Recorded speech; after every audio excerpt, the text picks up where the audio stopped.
Welcome to Inspired Change, a new inspirational and motivational broadcast that strives to empower men in a positive way, designed to educate, empower, and inspire even the busiest individual on the go over that first cup of coffee. Please join me in welcoming Gunter, international psychologist, author, speaker, and producer. Welcome back, everybody. This is another episode amidst another crisis of inspiring change. Sometimes it feels to me that this is an ever ongoing struggle to see whether we can lift ourselves to a higher level of morality, consciousness, and spirituality. I'm particularly saddened by the events that are occurring in the United States of America at the present time. What am I talking about? I'm talking about the death of another African American at the hands of a white man. Yes, a lot of you will immediately react negatively and go, well, black men kill black men as much as anybody else. But we're not talking about simply a killing. We're talking about a bigger problem. Now, I'm also not going to be pointing the finger at simply the United States. Australia, too, has issues with racism. We have, since 1991, had 400 deaths of First Nation peoples in custody with 0 convictions. That statistic is appalling, and it hasn't changed, despite the fact that we've had a royal commission into the problem. So, in keeping with making good men great, I want to talk about the issue as a complex historical fact that is not being addressed in the way that is going to be useful for future generations. So how does this fit in with making good men great? Well, let me explain something. Firstly, we need to understand that our culture has been based on patriarchal ideology. And patriarchal ideology rests on the notion of being territorial, being hierarchical, being acquisitional, and being competitive. And there is a fifth element in that. And when all else fails, our culture becomes combative. And so I'm arguing that patriarchy is one of the fundamental cornerstones wherein racism and colonialism can flourish just as much as misogyny and the subjugation of women has flourished. So racism is essentially an extension of gender inequality, wherein there is a process of dominance and control that equals the subjugation of the other. And unless we really want to acknowledge this, we're not going to make any inroads into the problem. One of the issues that is fundamentally important is that of slavery. That idea presented the notion that one race was superior over another. An extraordinarily and exceptionally toxic assumption. Now, where would that come from? Well, if we trace patriarchy back to 10,000 years ago when we became agricultural, one of the things that had to happen was land ownership. And in order to perpetuate ownership, it required a clear sense and definition of hereditary. It also required that we saw a hierarchy within the community. Those who owned land and those who didn't, those who worked the land and those who oversaw it. Now, slowly what emerged over centuries was the notion that, firstly, women and children became property. So men were able to own women and subsequently their children. It ensured also the continued sense of lineage with regards to owning land.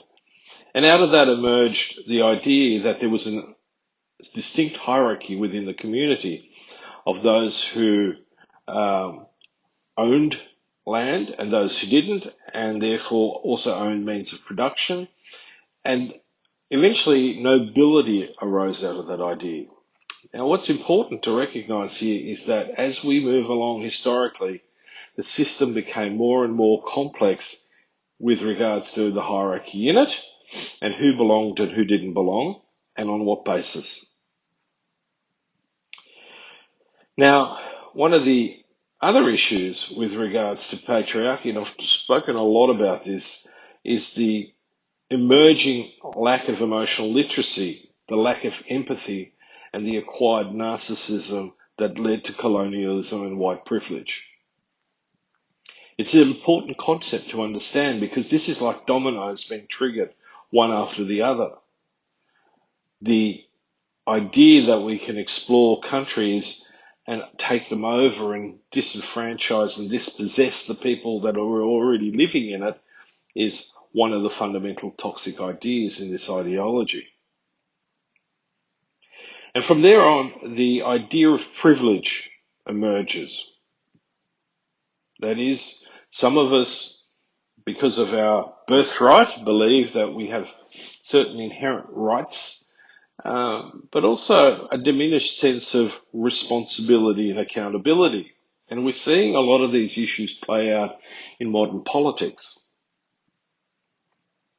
So one of the issues that arises then is that patriarchy in of itself doesn't only discriminate on a gender basis, it discriminates against anyone and anything that isn't part of the club, as it were. And it becomes very clearly defined. And it has been very, very clearly defined over millennia.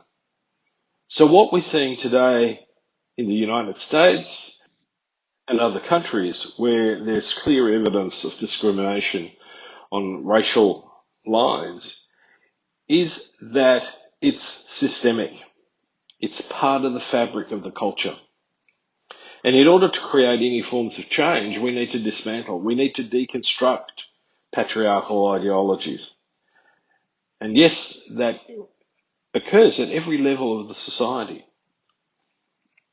So as I said before, one of the fifth elements in patriarchy is that when we can't get our way, when we can't compete effectively to win, we often become combative. And this is one of the reasons why there is an excessive amount of aggression and violence that gets released during times of tension.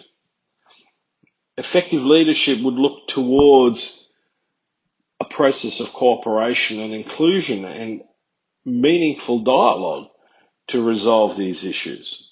But instead, the leadership sends the police force, the military into the field to use dominance and control rather than dialogue. And this triggers the violence. It's on both sides. It's not one or the other. But one aspect is that the military and the police forces would not need to use dominance and control through aggression and violence.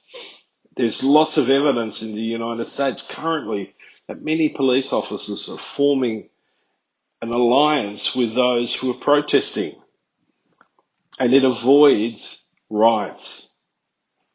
So a large part of this is the ideology behind the leadership. And again, I would argue that ultimately a significant number of people in leadership operate at a patriarchal level. And so they're paternalistic, they're colonialists, and they subjugate. They dominate and control and subjugate. It is a tolerable situation. It is how to create division in a community when inclusion should be our aim. And so many people are trying to stand up to create this change but are being suppressed. So some feel the need to fight back physically. And I see that with a great deal of sadness because it is really time to start to dismantle this and to bring about a fundamental change. But in order to do that, and I'm going to be a repetitive speaker on this, we need to collectively understand the role that patriarchy has played historically and also is playing its role right here and now. So one of the things that we need to understand is that it's not necessarily individuals, and I'm going to call back on Philip Zimbardo's framework of evil, when he talks about evil being dispositional or situational or systemic. We have a systemic problem. We have very clearly evidence of systemic racism in our culture. So in other words, we have a system that creates violence against others, those who are not the same as us. And my argument constantly is once we move beyond the issue of gender, once we move beyond the issue of race, we are actually sitting down together as human beings, inclusive of one another, different but equal. And I think that's one of the most important aspects to consider in all of this, is that we need to transcend physically, emotionally, psychologically, and spiritually. Our culture fundamentally needs to be overhauled.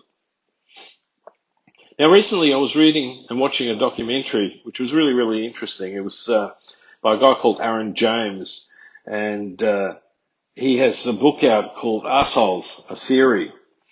And I was both amused but also fascinated in that he put his finger on the pulse, and that is that we have fundamentally a system that is an arsehole-making system. It's as simple as that. Patriarchs, by definition, will be arseholes. Remember, patriarchy leads to emotional illiteracy, a lack of empathy, an acquired narcissism, i.e. white privilege, colonialism, and subsequently, if it doesn't get its way, it will become combative.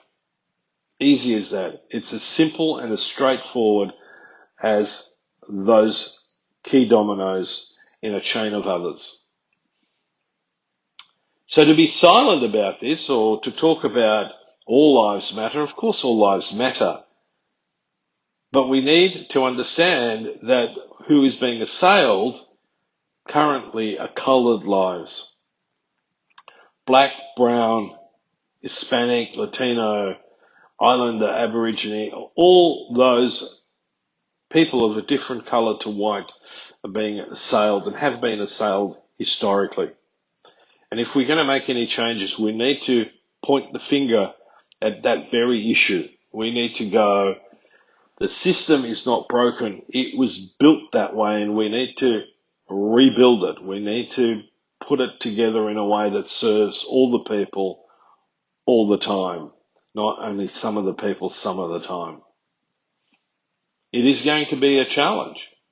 It is going to need fundamental change. And we need leaders that are going to need to step up and have the courage to force through ideas that in some areas are not popular, where people are loath to let go. One of the principles in psychology is loss aversion. That is, if we are systemically invested in something emotionally or practically, we don't like to let it go. People who fundamentally are racist or misogynist don't want to let go of their beliefs, their ideas. They will find other people to blame. They will find ways in shifting the truth to make it appear to sound like the truth, but in fact is an untruth. It's lying. It's a fallacy. So we need to have the courage to call people like that out. Otherwise, we're going to continue to face generations and generations of a toxic system wherein people are going to become progressively more and more marginalised. And in our culture currently, it's not just coloured people who are being marginalised. People of lesser wealth are being marginalised. The control over voting, the control over income, the control over education, the control over the body, all these issues ultimately force people to the margins. And only those who have control through means of production or means of finances are going to take a position of influence. And we see it. I mean, in the United States, what are Donald Trump's children doing within the government? Why are they there?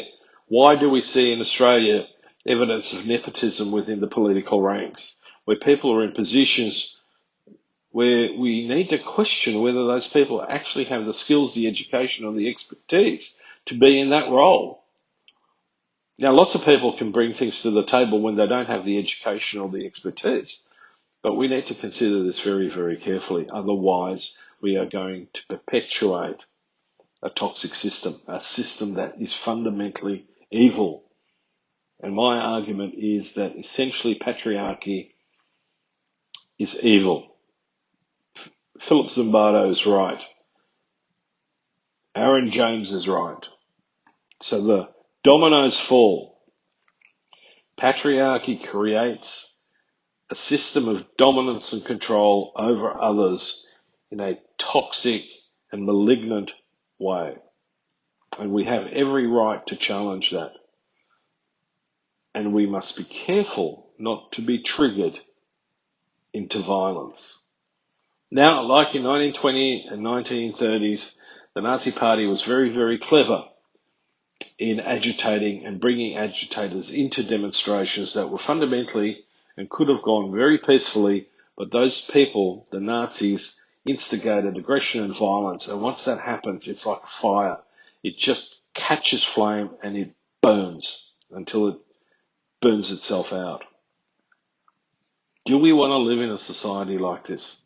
Or are we going to have the courage to step up and go, enough is enough?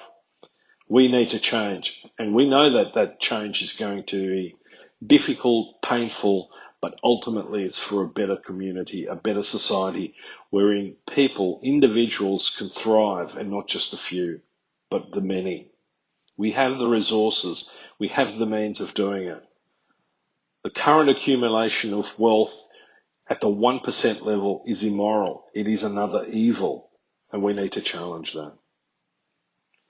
So this time, both optimistically, but also with a saddened heart as to what is going on in the United States at the moment.